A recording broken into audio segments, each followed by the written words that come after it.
"Grandpa Eddie, you're getting old and confused. This house is too much for you to handle. Let me help you sell it before you make a mistake that costs us both." My grandson Tyler spoke these words while forging my signature on documents I'd never seen, thinking I was asleep in my chair. I'm Edward Eddie Castellano, 79 years old. And what Tyler didn't know was that his confused old grandpa had spent 30 years as an undercover detective specializing in fraud cases. He was about to learn that some old dogs know tricks that would make a young punk's head spin. Let me tell you how a drug-addicted grandson tried to con his way into stealing my home, and how I used skills he never knew I had to teach him the most important lesson of his life. Tyler had always been my favorite grandchild, the youngest son of my daughter Maria. While his older siblings went the conventional route, college, careers, marriages, Tyler was the creative one, the free spirit who talked about being an artist and changing the world. I admired his passion and supported his dreams, even when those dreams seemed impractical to everyone else in the family. But somewhere along the way, Tyler's artistic ambitions collided with the wrong crowd, and his creativity got channeled into finding new ways to get high instead of creating art. The transformation happened gradually enough that the family made excuses for his behavior long after we should have faced the truth. "Tyler's just going through a rough patch," Maria would say when he missed family dinners or showed up acting strange and agitated. "He's struggling with his art," my son-in-law Tony would add. "Artists are temperamental. He'll figure it out." But I'd spent 3 decades watching people lie, manipulate, and scheme to get what they wanted. I knew the signs of addiction, and I recognized the particular kind of desperation that drives people to betrayal. Tyler might have fooled his parents and siblings, but he couldn't fool someone who'd spent his career studying criminal behavior. The first red flag was when Tyler started visiting me more frequently, but only when I was alone. He'd show up unannounced, claiming he just wanted to spend time with his grandfather, but his attention always seemed focused on my living situation rather than genuine conversation. "Grandpa, this house is so big for just one person," he'd say, looking around my 4-bedroom home where I'd lived for 45 years. "Don't you get lonely rattling around in all this space?" "Not really, Tyler. I've got my routines, my neighbors, my memories. This house is my home. But the maintenance must be expensive. And the property taxes. Wouldn't it be easier to live somewhere smaller? Maybe in one of those nice senior communities?" These weren't the kinds of questions a 25-year-old asks his grandfather out of genuine concern. These were the questions someone asks when they're evaluating an asset and looking for vulnerabilities. The second red flag was Tyler's sudden interest in my financial situation. During his visits, he'd casually steer conversations toward my pension, my savings, my monthly expenses. He'd offer to help with household tasks, then use that access to snoop through my mail and paperwork. "Grandpa, I noticed you got a letter from the bank. Everything okay with your accounts?" "Tyler, why would you be looking at my mail? I was just helping bring it in from the mailbox. I worry about you managing all this financial stuff on your own." But I'd been managing my finances just fine for 8 decades. And I certainly didn't need help from someone who couldn't manage to hold down a job or maintain a checking account. The third red flag was the most concerning. Tyler started bringing around a new friend named Rick, a 30-something man with the kind of focused intensity that immediately set off my detective instincts. Rick was too smooth, too charming, too interested in my house and my life story.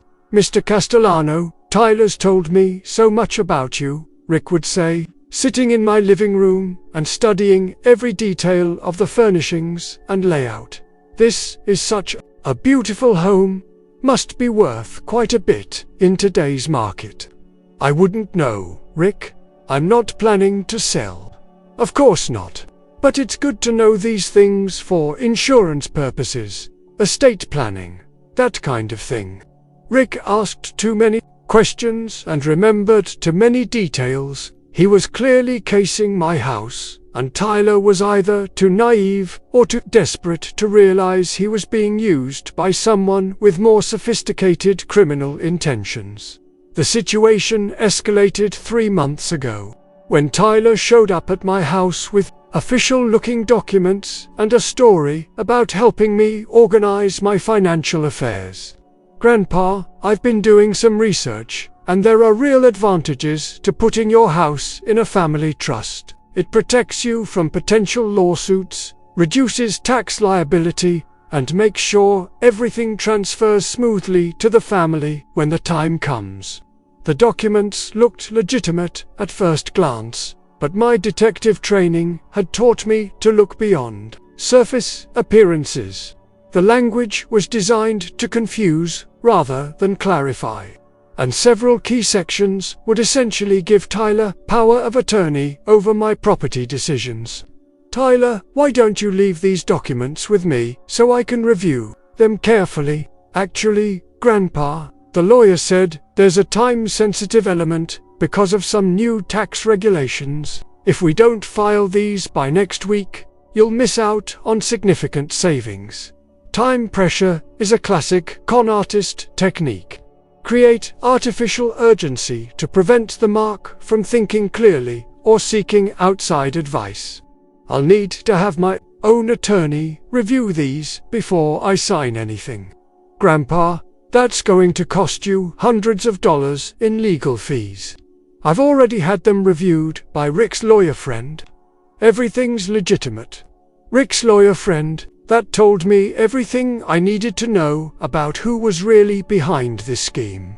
But instead of confronting Tyler directly, I decided to do what I'd done for 30 years as a detective: investigate, gather evidence, and build a case that would not only expose the crime but ensure justice was served. The first thing I did was have the documents analyzed by a real attorney, not some friend of Rick's, but James Morrison, who'd handled my legal affairs for 20 years. James confirmed what I'd suspected. The documents were sophisticated forgeries, designed to transfer ownership of my house to Tyler while making it appear that I'd done so voluntarily for legitimate financial reasons. Eddie, this is a very well-crafted fraud, James told me. Someone with legal knowledge designed these documents. Your grandson may be involved, but he's probably not the mastermind. Next, I used some old contacts from my police days to run background checks on Rick. What I discovered was even worse than I'd feared. Rick Morrison had a criminal record that included multiple fraud convictions, identity theft, and elder abuse. He specialized in targeting elderly homeowners, using younger accomplices to gain their trust, before manipulating them into signing over their property. Tyler wasn't just struggling with addiction. He was being used as a frontman in a sophisticated criminal enterprise that preyed on vulnerable seniors. Armed with this information, I could have simply called the police and had Rick arrested. But I wanted to do more than just stop the immediate threat. I wanted to shock Tyler into understanding the path he was heading down and give him a chance to choose a different direction. So, I decided to use my old skills to turn the tables on both Tyler and Rick in a way that would expose their scheme, while teaching Tyler the most important lesson of his life. The plan I developed was elegant in its simplicity. I would let them think their con was working, while actually documenting their criminal behavior and setting them up for consequences that would change everything. First, I installed a sophisticated security system in my house.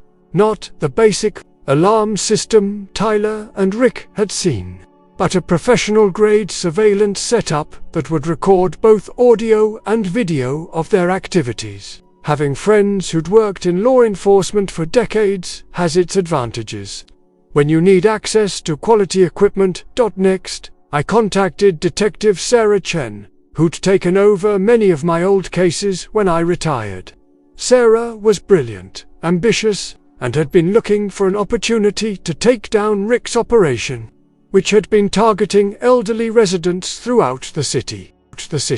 Eddie, if you're willing to work with us on this, we can not only stop these guys, but gather evidence to shut down their entire network, Sarah told me.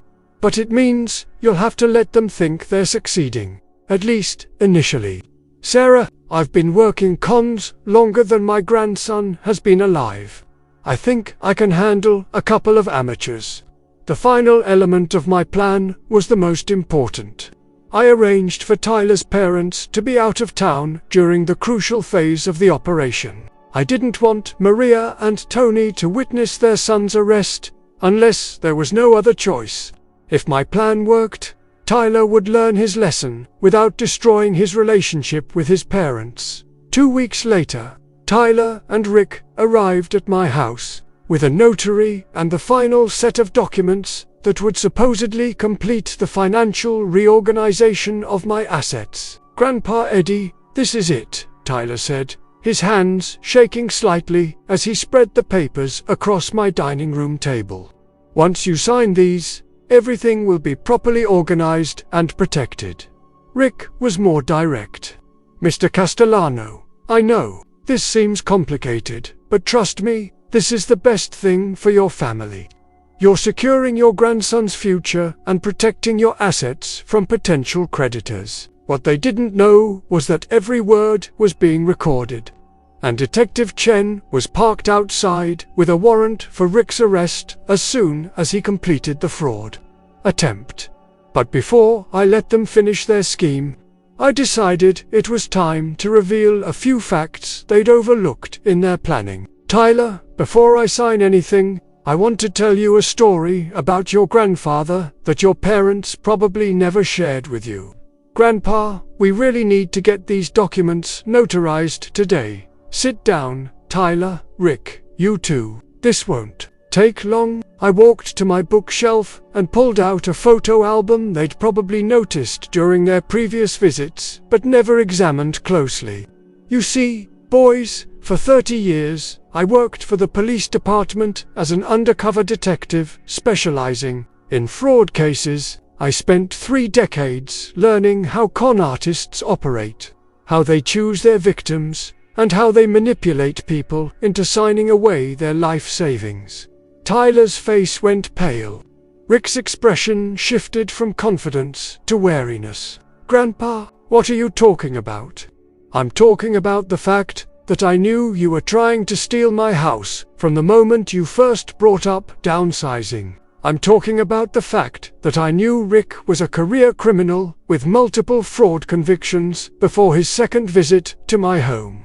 I opened the photo album to a page showing newspaper clippings from my detective career, including several cases where I'd helped expose elder fraud schemes remarkably similar to the one they'd been running on me. I'm talking about the fact that every conversation we've had for the past 3 months has been recorded. Every document you've shown me has been analyzed by real attorneys. And every move Rick has made has been tracked by detectives who've been building a case against his operation for over a year. The silence that followed was profound. Rick was the first to recover. Mr. Castellano, I think there's been some misunderstanding. The only misunderstanding, Rick, is that you thought you could con a man who spent 30 years learning to outsmart people exactly like you. I walked to the window and signaled to Detective Chen, who'd been waiting for this moment. Tyler, you have about 30 seconds to decide what kind of man you want to be. In 30 seconds, Detective Chen is going to walk through that door with an arrest warrant for Rick. She's also going to ask, whether you were a willing participant in this fraud scheme or if you were being manipulated by someone who took advantage of your addiction and desperation. Tyler started crying. Not the manipulative tears I'd seen him use on his parents, but genuine tears of fear and shame. "Grandpa, I'm so sorry. I didn't know. I mean, I knew it felt wrong, but Rick said it was legal, that we were just helping you organize your finances. Tyler, Rick has been using you to gain access to my house and my trust. He's a career criminal who specializes in exactly this kind of fraud. You weren't helping me, you were helping him rob me." Rick made a move toward the door, but it was too late. Detective Chen entered with 2 uniformed officers, and Rick was in handcuffs before he could finish his sentence about needing to leave. "Edward Castellano," Sarah said with a grin. "I should have known you'd have this whole thing wrapped up before we got here. Sarah, meet my grandson Tyler. Tyler, meet Detective Chen, who's been tracking Rick's criminal enterprise for the past year." As Rick was being read his rights, Sarah turned to Tyler with an expression that was stern but not unsympathetic. "Tyler Castellano, we know that Rick Morrison has been using younger people with addiction issues to help him gain access to elderly victims. We also know that most of these accomplices don't fully understand the legal consequences of what they're doing until it's too late."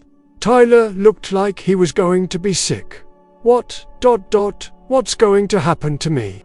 "That depends on several factors," Sarah continued. "Your grandfather has the option of pressing charges against you for attempted fraud. Rick is definitely going to prison. He's a repeat offender, and we have overwhelming evidence of his crimes. But your situation is more complicated. I stepped in. Tyler, Detective Chen is giving you a choice that most people in your situation don't get. You can face the legal consequences of your actions, or you can agree to help the police build their case against Rick and his operation while getting the help you need for your addiction." "Help, Tyler. There's a program for young people who've gotten involved in criminal activity because of drug addiction. It involves rehabilitation, community service, and working with law enforcement to prevent other families from becoming victims. It's not easy, and it's not a free pass, but it's a chance to turn your life around." Tyler looked at me with an expression I hadn't seen since he was a child. Genuine remorse and a desperate hope for forgiveness. "Grandpa, why are you helping me after what I tried to do to you?" "Because you're my grandson, and because I know the difference between someone who's inherently criminal and someone who's made terrible choices because of addiction and manipulation." The next few hours were intense. Tyler agreed to cooperate with the police investigation, providing information about how Rick had recruited him, what other potential victims they'd discussed, and how the document forgery operation worked. In exchange, Tyler would enter a court-supervised rehabilitation program, perform 500 hours of community service, educating other young people about the dangers of addiction and criminal involvement, and remain under my supervision while rebuilding his life. "Tyler," Detective Chen explained, "your grandfather's willingness to take responsibility for your rehabilitation is the only reason you're not being charged with attempted fraud. Don't waste this opportunity." Over the following months, I watched Tyler struggle through withdrawal, therapy, and the difficult process of rebuilding relationships with family members who felt betrayed by his actions. But I also watched him rediscover the creativity and passion that had attracted me to him in the first place. The community service program connected him with at-risk youth who were facing similar choices about drugs and criminal activity. And Tyler proved to be remarkably effective at reaching kids who wouldn't listen to traditional authority figures. "Grandpa, Eddie," Tyler told me 6 months after his arrest, "I can't believe I almost threw away everything for someone like Rick. I can't believe I almost lost you. Tyler, addiction makes people do things they never thought they were capable of. The important thing is that you recognize what happened and you're choosing a different path. How did you know I could change? How did you know I wasn't just a criminal like Rick? Because I knew you before you were an addict. I knew you when you were a little boy who wanted to make the world more beautiful through art. I knew that person was still in there, buried under the desperation and poor choices. Tyler's recovery wasn't easy or quick. There were setbacks, moments of doubt, and difficult conversations with family members who struggled to trust him again. But having a purpose, helping other young people avoid the mistakes he'd made, gave him something to work toward beyond just staying clean. A year after the incident, Tyler had completed his rehabilitation program and was working as a counselor at a youth center, using his artistic skills to run therapy programs for kids dealing with addiction and family problems. You know what the weirdest part is, Grandpa? Tyler said during one of our weekly dinners, I'm actually grateful this happened. How so? Because it taught me who I really am and who I want to be. If Rick hadn't tried to use me to steal your house, I might have kept using drugs until I destroyed everything that mattered to me. Getting caught, getting helped, saved my life. The criminal case against Rick Morrison resulted in a 15-year prison sentence. The evidence we'd gathered helped police identify and arrest 3 other members of his fraud network. And Tyler's testimony was crucial in convicting several accomplices who'd been targeting elderly residents throughout the region. But, perhaps, the most satisfying outcome was seeing Tyler use his experience to protect other families from similar schemes. Mr. Castellano, Detective Chen, told me recently, Tyler's education programs have been so effective that we're expanding them to other cities. His ability to explain how these fraud schemes work, from the perspective of someone who was involved, makes him incredibly credible with at-risk youth. Today, Tyler is 2 years sober, engaged to a wonderful young woman he met in therapy, and planning to complete his college degree in social work. He still lives in an apartment near my house, and we have dinner together twice a week. More importantly, our relationship has evolved into something deeper and more honest than it was before his addiction. Instead of being the permissive grandfather who made excuses for his behavior, I've become a mentor who holds him accountable while supporting his continued growth. Grandpa, can I ask you something that's been bothering me? Of course, Tyler. When you figured out what I was doing, you could have just called the police and had me arrested. Why did you set up that elaborate plan instead?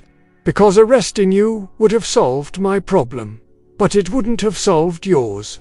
You needed to see the full consequences of the path you were on, and you needed to believe that change was possible. But weren't you angry? Didn't you feel betrayed? Tyler, I was heartbroken. But anger and disappointment weren't going to help you recover from addiction or learn to make better choices. Love and accountability were. The house that Tyler tried to steal is still my home, but it's become something more than just my residence. It's become a symbol of second chances, of the possibility that even our worst mistakes can become opportunities for growth and redemption. Tyler often brings the kids from his youth programs to visit me, and I share stories about my detective career, about the importance of making good choices, and about the difference between people who make mistakes and people who choose to be criminals.